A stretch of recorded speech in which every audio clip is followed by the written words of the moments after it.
The great Claire Fox has done it again. Yes, Baroness Fox has used her platform in the House of Lords once again to slam the establishment and idiotic centralized authoritarian policies such as the crazy extreme net zero measures that are implementing ULEZ, for example, the ultra low emission zones, the low traffic neighborhoods, LTNs, and all the other ideas that are coming out like 15-minute neighborhoods and everything else, restricting the travel options for people and everything else, especially because it hits a lot of elderly who can't walk all the time and cycle all the time. But again, they don't seem to care. So let's go to this video that we have, a speech that Claire Fox made. Let's watch a little bit of it, see what she had to say. I think in this bill, which promotes, after all, outsourcing a range of decisions to greater numbers of local and regional bodies, one area where local authority decisions are clashing not just with mayors but with local citizens in terms of their needs and wants, or in terms of restricting and controlling people's car use and movement in the name of tackling the supposed triple threats of air pollution, climate change and congestion. Yep. Instead of improving mobility infrastructure, it seems to have become policy to restrict the use of the infrastructure that already exists and to limit travel choice options. During the pandemic, scores of low-traffic neighbourhoods, for example, were introduced using bollards, planters and camera enforcement to block through traffic in residential areas, and these were introduced by councils of all political shades, and this was all to encourage people to walk and cycle instead of using their cars. There's actually been quite widespread public disquiet and growing protest against these town hall impositions.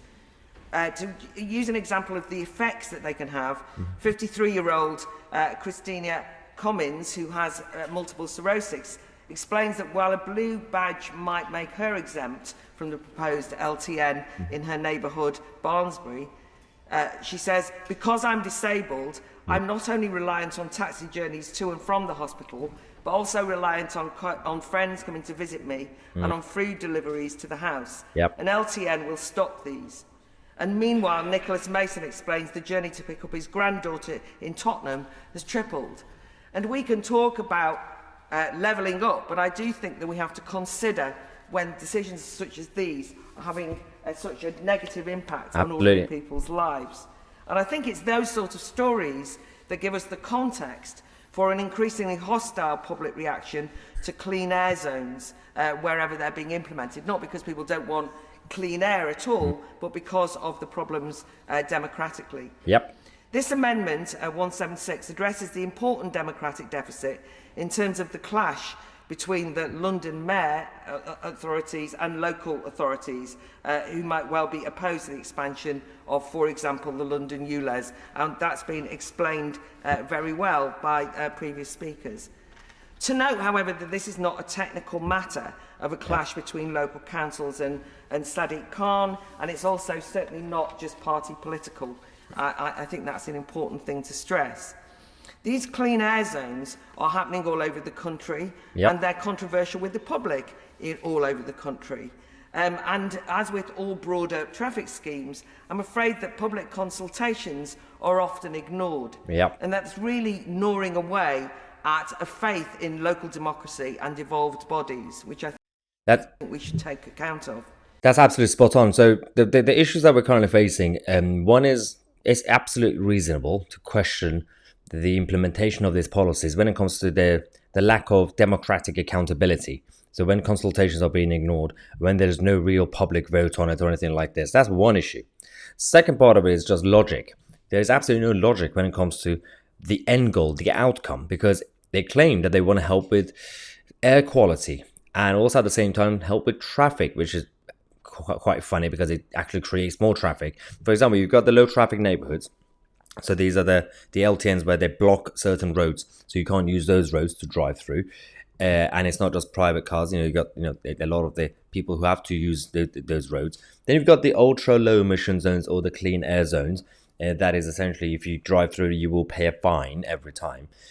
The issue is with this is that they claim that it will help with air quality, but if you completely restrict certain zones, certain areas and certain roads, people are still going to drive cars and people are still going to do things. They're just going to go to a different road or different area, different zone. and it's going to get more congestion, and you're actually going to get more pollution. So that's completely idiotic. It's also going to cause more traffic, let alone the main problem, which is you're restricting people's options and people's lives and freedom. That's a whole different point. I mean, that's already a given. Everybody should know that this is against freedom. But at the same time, logically, none of this makes sense. But what Claire Fox talks about in terms of consultations, there has to be a democratic mechanism. Otherwise, there's absolutely no point. You can't impose these policies under the umbrella of net zero, because you could say, but what parties are saying, politicians are saying now is, well, we all had net zero in our manifesto and people voted for the manifestos. So technically, they've already approved it. No, they didn't approve the technical individual policies. And that's the issue. People voted for clean air. Everybody wants clean air and clean water. But they didn't vote for craziness. Not everybody. Not everyone is from Islington or Brighton with the pink hair and the ice cream. That's not really the country. The real country that we're currently we're currently ignoring from the political class's perspective. Anyway, this is the latest update. Claire Fox. It's important to point out and praise people like Claire Fox, because there are only a handful of politicians in the House of Commons and the House of Lords that are raising these issues. The rest of them are completely burying their heads in the sand, going ahead with their everyday lives.